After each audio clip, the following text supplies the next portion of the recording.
This episode of St James's Pod is brought to you by Total Supplements. Visit their website totalsupplements.co to discover their range of nutritionist-tested supplements, gummies, shakes and natural extracts. From popular sports supplements like whey protein, creatine, vitamin tablets and powders to mental health supplements such as nootropics and mushrooms, they've got you totally covered. They also have men's health collection offering testosterone support and beauty supplements to keep you looking like your absolute best. I personally use Total Supplements products and I have been using them from before they came on board to sponsor the podcast, so I'm hugely excited to be partnering with a brand that I know and love. So whether you train hard, work hard or take an active interest in your overall health, use our code stjames'pod, that's stjamespod, for 25% off your entire order. The link's in the description. Support the podcast and visit totalsupplements.co now and tell them St James's Pod sent you. Welcome to St James's Pod. This is the City review. Going to review the game from down at the Etihad. Not quite the result we wanted, but we're here to go over it, talk about the good points, go over some of the bad points. I'm here with Tom and Pete's back as well. Hi Pete. Back, nice to see you. Yeah. I didn't see it. Thought I'd come and see how we're coping without us, make sure that the ship hasn't sunk yet. Not quite. We're still floating. Are you alright, Tom? Can't complain. Good. Well, first of all, let's say none of us got the prediction right for the score. George was on the preview show. He called the right result in the defeat, but he said it would be 2-1, and obviously we didn't even really get a sniff at goal. But let's take it back to the starting lineup. Unchanged side. Pete, we'll get your thoughts because obviously we've not had you on this season yet. What did you think to the starting lineup? Obviously based on the back of the big victory at Villa. So it's the whole Eddie Howe thing, and he doesn't change it. Winning side, so I fully expected it to be the same. I think everyone else did as well. To be fair, I know Dawson did off the last pod, and I think it was pretty obvious. The only thing I seen was obviously Jacob Murphy wasn't in the squad at all. And I think everyone was like, "Oh, is he injured? Is he what?" I don't know, but I know he put on Instagram that he was watching the game from the hospital because his missus was having a baby. So congratulations to him. But yeah, no surprises for me. Tom, looking back at it after the result, would you have started anyone else? Do you think, in hindsight, or? It's hard to say really. I mean, Anthony Gordon was one of our talking points as whether or not we might have seen rotation there with Harvey Barnes. Gordon, he was playing like a man possessed in the wrong way. I felt in certain points he could have been sent off on another day. I think he got a bit too psyched up for the occasion. Some of the challenges he was going in for were a bit too heavy. It was just maybe a bit overeager, and yeah, I'm not too sure he had the same impact in an attacking sense as well in this game.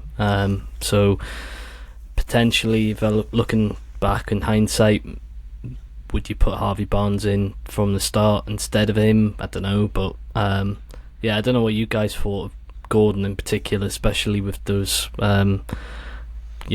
challenges and obviously the yellow card and then the one which could have arguably been a second yellow as well.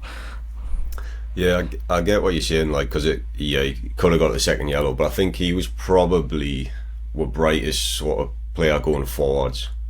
He had the beating of Kyle Walker towards the start of the game, and then I think, to be honest, because Joe Linton had one of his worst games, Gordon was like very conscious of trying to cover Burn as well, because normally Joe Linton kind of helps Burn out a lot with that. So I think he was kind of maybe a bit overzealous trying to defend and get up and attack as well. So go on, Pooh. He was very. I was going to say Joe Linton was very static. I thought he might have been told that, because obviously after the game, Pep Guardiola was saying how their plan was to get all the bodies in the midfield, and pass the ball around with. But whether Eddie Howe was told Joe Linton to sort of hover around the middle, But it didn't look right. It didn't look comfortable. Against Villa, him and Gordon were linking up really well on the wing, but it looked like there was no. They looked very disjointed, them two. And it, like as I was saying, Burn was up against Walker when Walker was bombing down the line. That's not a good matchup, so he's going to need help. Like you say, Gordon was tracking back a lot to help, and he was running himself into the ground, but it was almost like the desire was up here, but the composure was down here. So he was going for it, and you could see the effort was there, but it was like you might just need to just settle your head a little bit and calm things down, because I mean they didn't seem. I thought the passing for our team, well, there wasn't any. And I think I say this every time. I think I say this every time we play City, that it's so simple. It's almost frustrating, because you feel like it's literally schoolboy stuff. You pass and move. You pass in triangles. I know it's not as simple as that, but if one of the City players receives the ball, he's got an option there. He's got an option there. But when we receive the ball, we've got half an option over there, and that's it. And we just, hence why they just, as soon as we get the ball, they put the pressure on, because we've got half an option, ball's gone. Which I felt like it was the same theme throughout the majority of the game, to be honest. Yeah, I think at the top, we should probably just preface everything we're saying by the fact that obviously we're playing the champions at their place, treble winners. Probably the best team in club football at the minute. But it was like we said in the preview, it was such a good time to play them, with them playing midweek. They haven't quite got going yet this season. We kind of started with a bang and stuff, so I think it was just a little bit disappointing to see us playing in a way that it just seemed a level below what we've been used to. We showed them far too much respect. Yeah, we did not. I think Eddie was clearly like frustrated with that in the first half. That clearly wasn't the instruction. I wonder if it's like what you're saying though, like when we're passing it around, you only got half an option. I wonder if it's slightly players being like a little bit almost scared to receive the ball, because they're like playing such a good team, and they don't have the confidence that they would have against Villa at home. That's really not a good sign though, is it? Going into the Champions League, if we're playing football like that at the start of the season, that is not a good. I mean, I'm pretty sure Etihad was giving them a massive bollocking, saying what's a crack here, because you never see us play like that. I get as the champions, the treble winners, I get that, but it's like we don't play like that. That's not I think Isak had nothing. He had no options. He had no. Like, I felt bad for him. Yeah, I mean, I was just gonna chime in on the occasion. Maybe like it would have been difficult for a lot of teams, I feel, with their first home game, City's first home game, and they had the big presentation at the start of the game with all the trophies, the fireworks, all of that sort of stuff.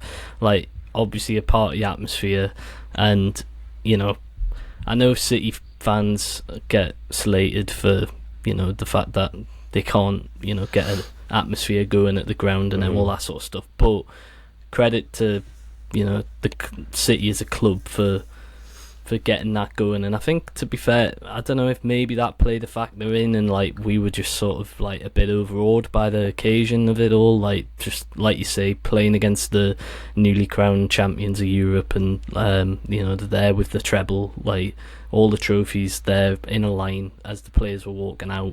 It's like, yeah, obviously we aspire to be there at some point, but at this moment in time, City are that team, and where they're trying to upset the party and just fell flat, like completely. And I think it would have been hard for a lot of teams, if I'm being honest.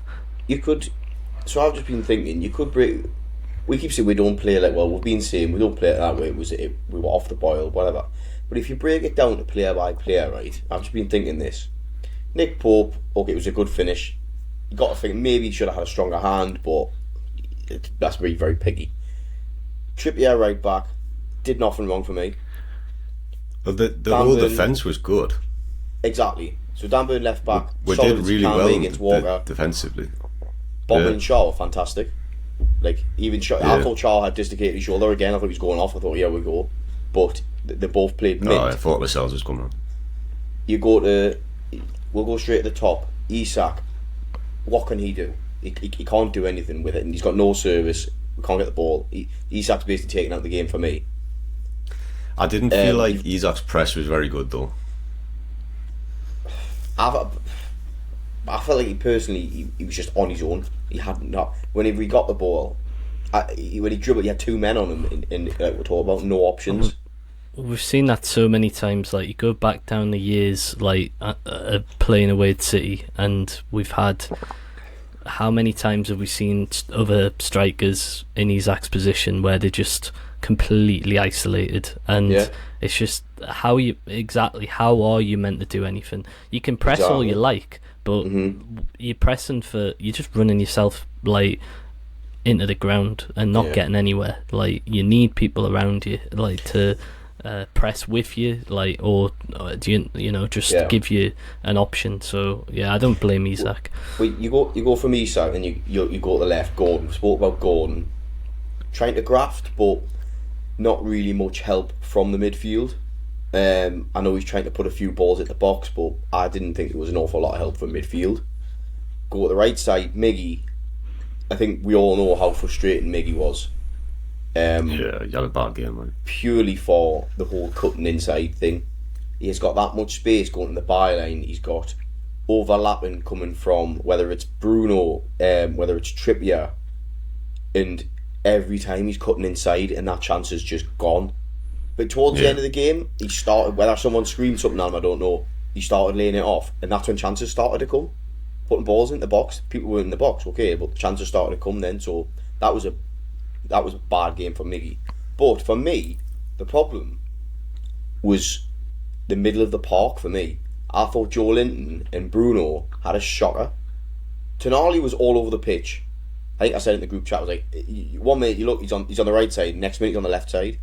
I thought he was trying to do stuff, he's putting in passes, doing great, but I thought the game was lost. Well, it was, obviously we know Phil Foden was running the show, but on our side of things, I thought Bruno and Joe Linton were just out of it. The heads weren't in it for me.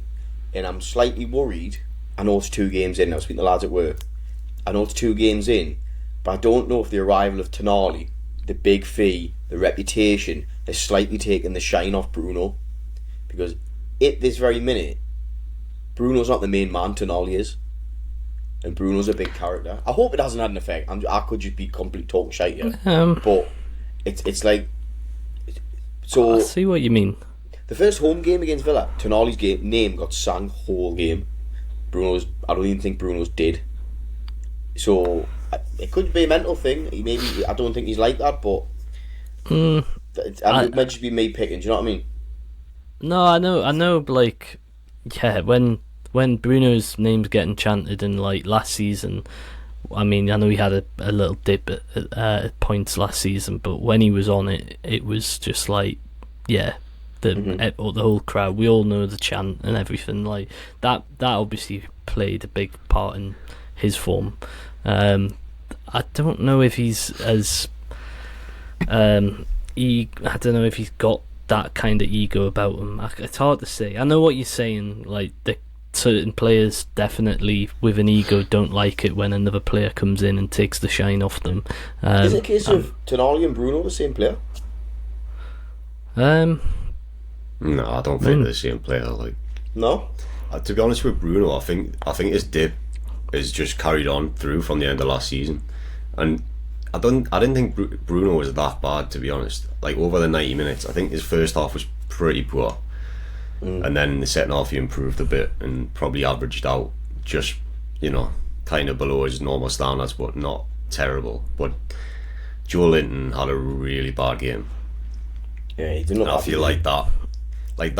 If you think like one of your 3 has like that bad of a game, it is going to affect the other 2 as well. And like you say with Tonali, he was lost the ball a couple of times and stuff, but then he was like really like fiercely trying to get it back. And when you're playing somebody as good as City, like, that's kind of all you can expect. Yeah. Like, you are going to lose the ball sometimes. Bruno just wasn't quite getting his passing as good, and then, like, defensively he wasn't as good. But then Joe Linton wasn't even like his touch was heavy. He was passing to them. He wasn't like, his tackling wasn't as good. Obviously, like, he tries to tackle Phil Footwell. He tries to foul Phil Foden and ends up injuring him. So Yeah. it was a bad day at the office for Joe Linton. So I think that's it. Like, you're right. I think that's where the game probably was lost. Like, they won the midfield battle, and, like, not to put all the blame on Joe Linton, but Yeah. I think that had a major impact on it. But I mean, it does sound like that was their game plan. So, with a team like City, yeah, if that's their game plan, they're going to win it. I think it's tough for Joe Linton as well, because, like, obviously he's had this amazing upturn in form since he's changed position and stuff, but he is still more of like a left-sided forward. Yeah. And when he's playing centre mid against the, like, standard of City, he isn't like Bruno and Tonali, where he can have the ball under pressure. He's not that type of player, and that's why you saw, like, he's taking the ball and it's just like pinging off him. His touch is, like, terrible. Do you think he was doing Longstaff's role? Longstaff's obviously a bit like the holding. He's sort of like the backbone of the midfield, if you like, the rock.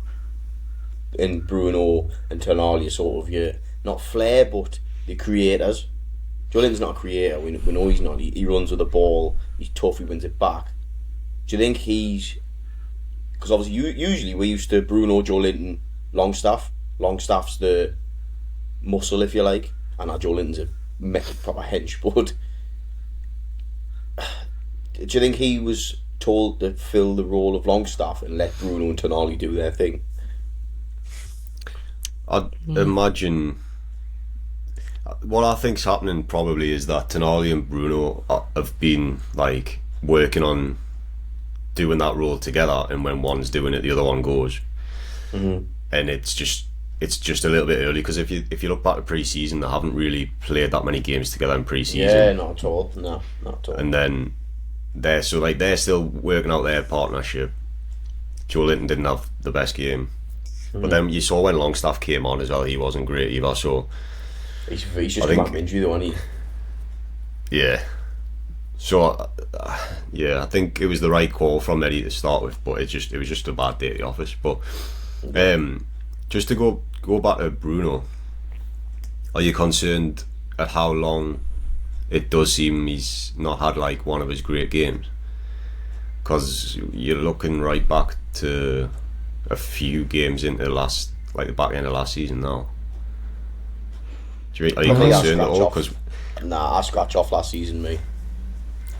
Personally. Do you remember he had that, like, bit of ankle issue, and everyone was saying, oh, he's carrying an ankle knock and everything. That's what's up with him back in the last season. And then he didn't end up getting surgery or anything. And then he's coming to this season still a little bit below what he was at the start of last season. I get what you're saying. I just don't know if, like, now we need to see the evolution of Bruno, like, into a new sort of version. I know we talked about last season. He was this. He sort of played in the sitting role of being the deep playmaker, pinging the passes about, and that everybody talked about Tonali coming in would now free Bruno to be a bit more of an advanced kind of player who likes to maybe box to box, get in there, get more goals and stuff out of it. I just think we're in a bit of that limbo period for me with Bruno. So and yeah, only time will tell as he sort of plays longer with Tonali, and, like, whether or not that Eddie wants to mix it up and give him more responsibilities going forward with the ball. But for me, I'm not gonna criticize him overly, because I just think it's too early in the season to make too many judgments on him. But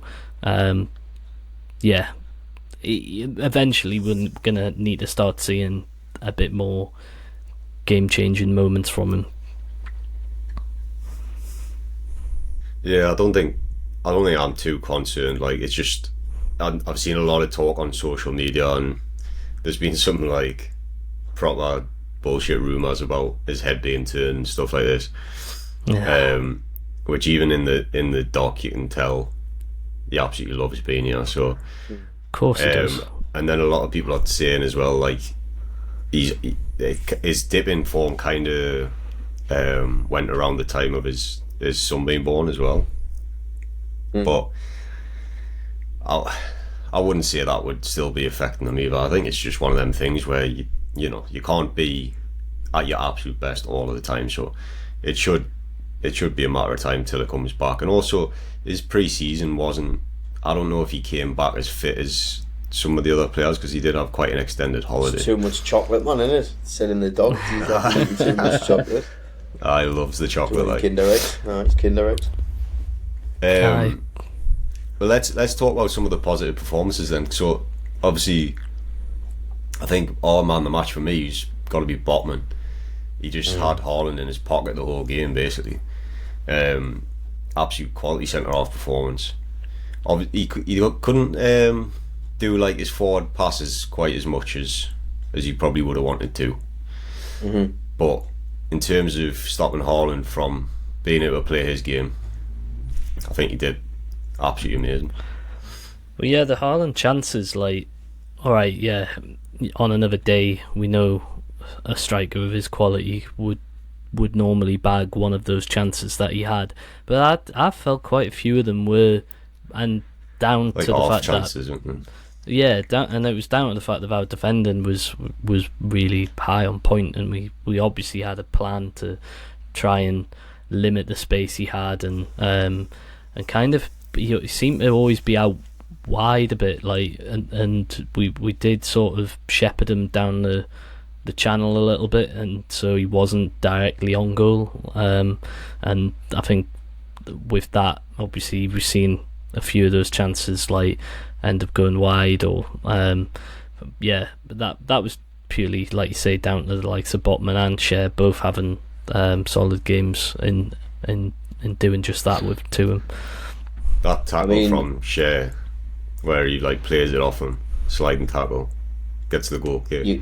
That was quality. Talk about how good the defence were in the little stat. In the last 6 months, Haaland's failed to score at the Etihad only twice, both against Newcastle.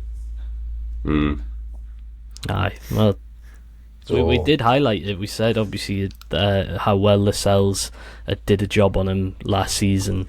Yeah. Obviously Lascelles wasn't playing this time, but like Cher and Botman, like, you know, they've obviously done a lot on the training ground they've struck up such a good partnership, them two, like, on the.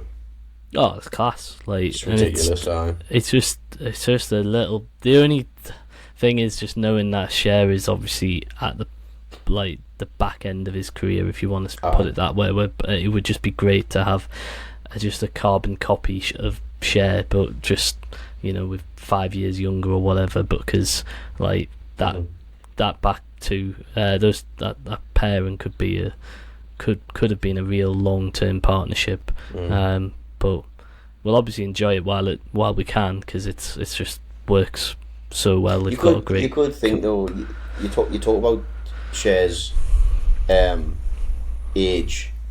Obviously, Botman's so young, so Botman's perfect to learn off Cher, and then you've got a young central defender coming in to learn off Botman, so it sort of falls down the tree perfectly. Alright, it will work. It's just obviously, we know what Cher brings to the team is like great in terms of his vision with passing, and he's obviously his eye for goal, as well as just being, you know, positionally and solid as a defender. So yeah, I mean, we'll just hope that he avoids any concussions this season, and we get a long season out of him. I thought he got a pen at one point as well. He got bombing forward in the box. They didn't really show the replay very much on the TV, but obviously they didn't even like the ref didn't want to know, so I'm assuming it wasn't really much of a foul. No. What about Trippier then? Because I thought he had another solid game, and he was kind of let down a little bit by Almiron, because when he was getting forward, he wasn't quite getting the ball laid on quickly enough. He ended up being offside a couple of times because of the pass was a bit slow and stuff. But again, a good defensive performance, keeping Grealish quiet. Yeah, I believe that you can't really. You don't expect a bad game from Trips, do you? It's the Bobby basics. He does them well. Very composed. He just doesn't panic when he's under pressure, does he? But like you say, could have had a better game. But I think that's down to Miggy. Miggy had an off game. We weren't saying this when Miggy was absolutely banging them in last season, were we? Do you know what I mean? You can't hold all the blame on him, Miggy. Yeah, he had a poor game. He'll probably hold his hands up and admit that. But when in terms of individual, Trippier is just solid, isn't he? You can't go wrong with him. But then we did. I was going to say we got to see Livramento come on, didn't we, towards the end of the game? Obviously more advanced than where we're going to expect to see him play in the future. But what do you guys think of the early signs of Livramento? I mean, it was nice to see him in black and white, but it was a bit late to really see anything from him. Yeah. I did wonder if he was going to come on right wing, because we didn't really have another option with Murphy not being there. It was either bring him on, because we know he's good at going forward from right back, or Richie. So I was wondering what he would do, and he did go with Livramento. I don't know how much players actually care about this, but I was thinking it's a bit of a shame that that's kind of like his debut now. Yeah, I agree with you. It's not his home debut, at least. Yeah. But it was it was almost like a panic position because we had nobody, and he can play. He's a right wing back, isn't he? So it's like for the last 5 minutes, you just go and see what you can do. He's quick and stuff like that. But he seemed a bit lost in that position, especially bringing him on against City, like out of position against City. Yeah. 1-0 down to try and do something in 5 minutes. You're just sort of legging it around the place to try and just conjure something up. But you can't really. For me, you can't judge him on that. Like, good to see him, obviously, but it's like I have no opinion on it really. Yeah, but the player I do want to touch on before we wrap up is Anderson, because obviously he came on and probably looked like we're brightest spark throughout the whole game. Great attitude, getting us forward, and I think he pretty much carried on from where he'd been in pre-season. He's been very unlucky not to see as many minutes. Like we talked about whether he'd be pushing for a start for the Villa game, and obviously didn't. But I mean, we'll talk about him again in the Liverpool preview. But what did you make of his performance? I know you kind of mentioned, Pete, that maybe he should be getting looked at ahead of Joe Linton. Well, I was thinking this earlier. We're obviously getting a lot more depth in the squad now, so players can't expect to start. Do you know what I mean? All the other players are fighting for their positions, like so Harvey Barnes, Jacob Murphy, Anderson after that unbelievable pre-season he's had. Like, he came on and he seemed to be the only person, mainly from midfield, driving the ball forward, carrying the ball forward. Tonali was passing it forward, don't get us wrong, but Anderson was carrying the ball past players and trying to make something, being aggressive at them. He's the only person who took the game to City instead of waiting for it to come to them. For me, he should start. Joe Linton had a bad game. Okay, it's a one-off, but Joe Linton had a bad game. Anderson, everybody noticed Anderson when he came on the pitch. So for me, he's especially against Liverpool, another attacking team. We've got to attack them. Do you know what I mean? So we need to take the game to Liverpool, and Anderson is a brilliant lad to do that for me. I know he's not the muscle, but he can take the ball and he can carry it. He is proven in pre-season. He can create stuff. He can score goals. Hire him in for me, 100%. Nothing against Joe Linton. Not necessarily doing anything wrong, but switch it up.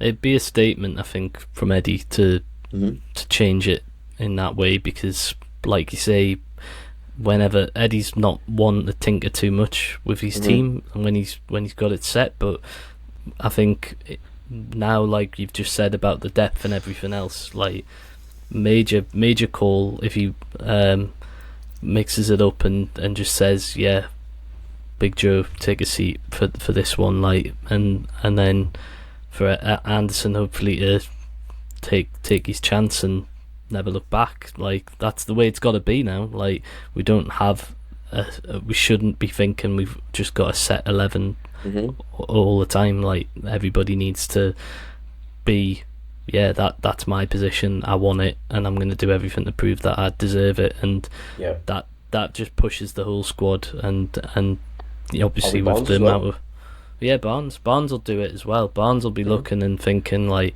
yeah, Gordon, alright, you had a decent enough game, but like, why can't I like have a first home start against Liverpool? So yeah, it was so frustrating when Barnes came on and just got a yellow straight away though.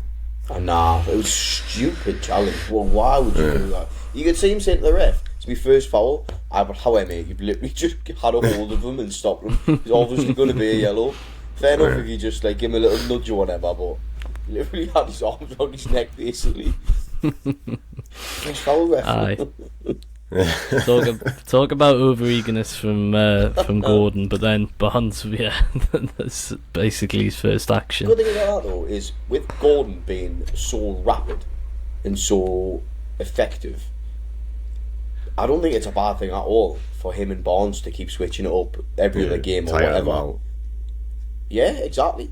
Barnes is quick. He's good. He can dribble the ball. Gordon's exactly the same. Okay, Barnes has got more of an eye for goal, but just for that last half an hour or something, just to bring Gordon on to run at them when they're knackered it's ideal. So the left hand side's sorted basically, but not forgetting Murphy should be back for the Liverpool game as well, so that gives us another attacking option, because we know that Miggy was knackered 15 minutes towards the end. It was like the ideal time that we needed Murphy, and he's a right footer, so he can run to that byline, because we know he puts cracking balls into the box, fizzes them across the box just for someone to get onto. So that brings you a bit more confidence. Yeah, and Wilson coming on for Isaac, I actually thought he had an alright game. There was a couple of moments obviously where he didn't do the best thing with it, but I thought we looked like we had more up top when Wilson came on. It was just a shame that opportunity where we were almost like 2-on-1 came to Wilson just as Isaac had come off, because if Isaac had been on, he probably had done more with it. And to be honest, if Wilson had been on a little bit longer, he might have done more with it as well. But I think to wrap this one up, I think we should just give a little mention of Pep as well, because I thought he showed his class again. He was clapping the Newcastle fans, and he was giving us praise at the end as well, and basically saying like I think he didn't even make a substitute because he was like that worried about us getting back into the game. He didn't want to like change anything, and he said like he said something about like if we didn't play that way, they would have tore us apart. So he was obviously very, very kind of scared of what we could do to him. So that's obviously, a massive compliment. And yeah, I think all in all, not the best performance from us. We didn't really play our style. We didn't really play our game, which was the disappointing thing. But at the end of the day, we've went to their backyard and only got beat 1-0, which again is an improvement on last season. And it's showing the direction we're going in. So I think we can now say like the hardest game of the season's over with, and we can look forward to the rest of the season. We're back at St James's next week, hosting Liverpool, which is it's a fixture like I look for personally. Like obviously, I went to uni Liverpool. I absolutely hate them. So, especially what Klopp's been saying recently. Bank on Sunday as well, mate. A few scoops to be Be a had. good one. So yeah, join us for that. We're going to preview that in the next episode. If you've enjoyed this, do hit the like button, subscribe to the channel, and we'll see you in the next one.